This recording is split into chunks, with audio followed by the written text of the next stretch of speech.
बहुत समय पहले की बात है। एक राज्य में एक राजा रहता था। वह अक्सर वेश बदलकर अपने राज्य के गांव और नगरों के भ्रमण पर निकलता और प्रजा के हालचाल लिया करता था। एक दिन वह हमेशा की तरह वेश बदलकर भ्रमण पर निकला। एक रास्ते पर पहुंचकर उसे विचार आया कि क्यों न मैं अपने राज्य के लोगों की परीक्षा लूं। आखिर मुझे भी तो पता चले कि मेरे राज्य की प्रजा के चरित्र का पता चले। उसने एक रास्ते के किनारे पड़ा एक बड़ा सा पत्थर रास्ते के बीचों बीच ढकेल दिया। रास्ते के बीचों बीच आ जाने की वजह से पत्थर ने आधा रास्ता घेर लिया था। वह रास्ते पर अवरोध की तरह था। राजा पेड़ के पीछे छुप गया और देखने लगा कि कौन उस रास्ते के पत्थर को हटाता है। कई लोग उस रास्ते से गुजरे और रास्ते पर पड़े पत्थर को देखकर अपनी असुविधा जताने लगे। वे राजा की बुराइयां करते कि उसे प्रजा की परेशानियों का ध्यान नहीं है।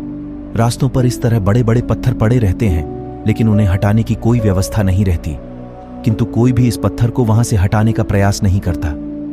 राजा छुपकर सारा हाल देख रहा था। कई घंटे बीत गए थे, किंतु किसी ने उस पत्थर को हटाने का प्रयास नहीं किया था। राजा दुखी हो गया कि उसके राज्य के लोग कितने स्वार्थी हैं, जो दूसरों की मीन मेख तो निकालते हैं पर खुद भलाई का कोई काम नहीं करते। वह स्वयं रास्ते पर पड़ा पत्थर हटाने के लिए आगे बढ़ा। तभी उसने देखा कि एक किसान पीठ पर धान की बोरी लादे आ रहा है। वह फिर पेड़ के पीछे छुप गया। उसने सोचा, इस व्यक्ति को देख लेता हूं, इसने भी पत्थर ना हटाया तो मैं स्वयं हटा दूंगा। पढ़ें, राहगीर और पिंजरे में बंद शेर की कहानी। किसान पत्थर के पास पहुंचा और ठहर गया। उसने अपने पीठ की भारी बोरी किसी तरह उतारी और एक किनारे रख दी। फिर वह पत्थर के पास गया और उसे हटाने के लिए जोर लगाने लगा। किसी तरह उसने पत्थर रास्ते के किनारे सरका दिया और हाथ झाड़ता हुआ बुदबुदाया। अब इस पत्थर के कारण रास्ते से जाने वाले राहगीरों को कोई परेशानी नहीं होगी। वह अपनी बोरी उठाने के लिए बढ़ने लगा तो उसकी नजर एक पोटली पर पड़ी। वह उसी स्थान पर थी जहां पत्थर पड़ा था। राजा ने ही वह पोटली पत्थर के नीचे दबाई थी।